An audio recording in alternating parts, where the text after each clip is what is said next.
Everyone, వర్షాకాలంలో మాత్రమే దొరికే తాటికాయలతోటి తాటి రొట్లు, తాటిగారెలు ఎలా చేసుకోవాలో ఇప్పుడు చూద్దాం. తాటికాయలనైతే నేలకేసి కొడితే ఒక 4 ముక్కలవుతదనమాట. దాంట్లోంచి పైన తొక్కనంతా తీసేసి ఇలా తాటి పీసం తీసుకునేది కానీ, లేదంటే చిల్లులు బుట్టలో, లేదంటే స్టీల్ డబ్బాలో వేసి కొంచెం నీళ్ళు తడుపుకుంటా ఉంటే మనకు గుజ్జంతా సపరేట్ అయిపోతుందనమాట. ఈ ప్రాసెస్ అంతా నైటే చేయండి. లేదంటే ఈగలు వచ్చేస్తాయి. నైట్ మేము పీసం తీసేసుకున్నాం కదా, పొద్దున్న దాంట్లో పీస్ పోవడానికి మా అత్తయ్య అయితే గనక ఉల్లిపాయల సంచి యూజ్ చేసి పీస్ అంతటిని సపరేట్ చేసేసారనమాట. ఇప్పుడు దాంట్లోకి తురుముకున్న బెల్లాన్ని వేసుకోవాలి. వంతుకి అరవంతు అయితే గనక బెల్లం వేసుకోండి తాటి గుజ్జుకి మాట. మనకి చిన్నప్పుడు రోడ్డు మీద వెళ్తున్నప్పుడు తాటికాయలు పడి, లేదంటే తాటికాయలు కాల్చుకొని తినేవాళ్ళం, తాటి రొట్టెలు తినేవాళ్ళం కదా. ఇప్పుడు తాటికాయలు కాల్చుకొని తినే అంత పొయ్యిలు ఎవరు యూజ్ చేయట్లేదు కదా.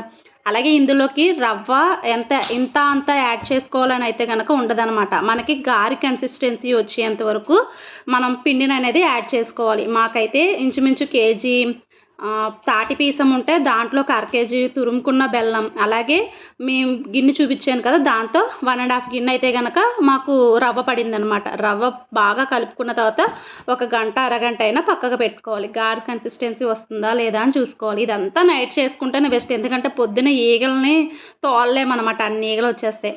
హాఫ్ అన్ అవర్ రెస్ట్ ఇచ్చిన తర్వాత ఇందులో ఇలాచీ పౌడరు, నెయ్యి, కావాలంటే కొబ్బరి పొడి కూడా యాడ్ చేసుకోవచ్చు. వీటిని అన్నిటిని బాగా కలుపుకొని మనకి ఏ సైజులో గారి కావాలంటే ఆ సైజులో వేసుకోవడమే.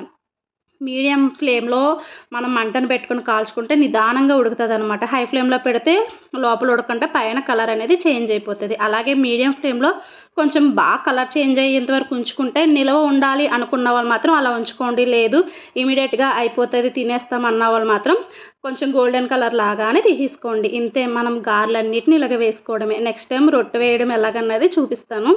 వీడియో నచ్చితే కనుక లైక్ చేయండి. అలాగే మీరు తాటి కాయలతోటి ఏం చేస్తారు అన్నది నాకైతే కనుక కామెంట్ చేయండి.